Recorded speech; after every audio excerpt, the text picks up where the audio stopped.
بسم اللہ الرحمن الرحیم۔ حضرت انس رضی اللہ تعالیٰ عنہ کا بیان ہے کہ ایک دن ہم لوگ حضرت فاروق اعظم رضی اللہ تعالیٰ عنہ کے پاس بیٹھے ہوئے تھے کہ ایک مصری بہت ہی بدحواسی اور پریشانی کے عالم میں بھاگا ہوا آیا اور کہنے لگا، میں اس وقت آپ کے پاس ایک محفوظ مقام اور مضبوط پناہ سمجھ کر آیا ہوں۔ اگر آپ مجھ مظلوم کے ساتھ انصاف کرنے کا وعدہ کریں تو صورتحال عرض کروں۔ امیر المومنین نے اسے تسلی و اطمینان دلا کے اپنے قریب ہی بٹھا لیا۔ پھر اس نے بتایا، میں مصر کا باشندہ ہوں، جہاں آپ نے عمرو بن عاص رضی اللہ تعالیٰ عنہ کو مستقل گورنری پر معمور کر رکھا ہے۔ اسی مصر کے بازار میں ایک دن میں گھوڑے پر سوار چلا جا رہا تھا کہ راستے میں عمرو بن عاص رضی اللہ تعالیٰ عنہ کے لڑکے بھی گھوڑے پر جاتے مجھے مل گئے۔ مجھے چونکہ جلدی تھی، اس لیے میں ان کی پرواہ کیے بغیر تیزی کے ساتھ اپنا گھوڑا آگے بڑھانے لگا۔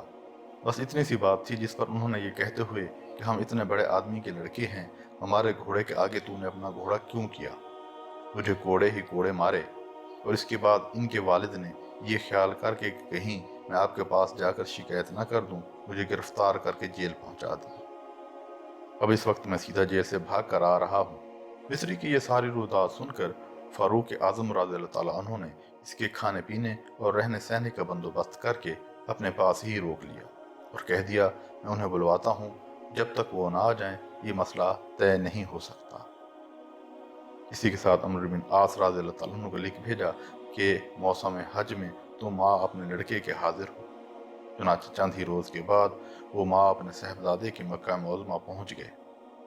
مناسک حج سے فارغ ہونے کے بعد عین اس وقت جبکہ امیر المومنین کا دربار آدمی سے بھرا ہوا تھا، مصری کو بلوا کے اپنا کوڑا اس کے ہاتھ میں دیا اور کہنے لگے، لو، یہ عمرو بن عاص اور ان کا لڑکا موجود ہے، میرے سامنے ہی اس سے اپنا بدلہ نکال لو۔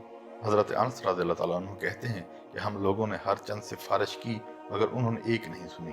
مصری کے ہاتھ میں کوڑا تھا اور امیر المومنین کے حکم سے عمرو بن عاص رضی اللہ تعالیٰ عنہ کے لڑکے کے بدن پر سڑ سڑ پڑ رہا تھا، اور خود امیر المومنین کے غصے کا یہ عالم تھا کہ جب وہ ایک کوڑا مارا جاتا تو آپ فوراً کہتے، اس بڑے آدمی کے بچے کو ابھی اور مار۔ چند ہی منٹ میں لڑکا تیورا کر فرش پر گر پڑا۔ اس کے بعد فرمانے لگے، اچھا اب ذرا عمرو بن عاص رضی اللہ تعالیٰ عنہ کی بھی کچھ خبر لے لے۔ عمرو بن عاص لڑکے ہی کی سزا پر تھر تھر کانپ رہے تھے، اپنا نام سنتے ہی گھبرا اٹھے۔ کہنے لگے، امیر المومنین، لڑکے پر جو مار پڑی ہے وہ حقیقت میں میرے ہی دل اور جگر پر پڑی ہے۔ امیر المومنین نے ان کی ان عاجزانہ کلمات پر رحم تو فرما دیا مگر بہت ہی تیز لہجے میں ان سے پوچھنے لگے، آخر خدا کی مخلوق کو تم لوگ کب تک اپنی غلامی کی زنجیروں میں جکڑا رکھو گے؟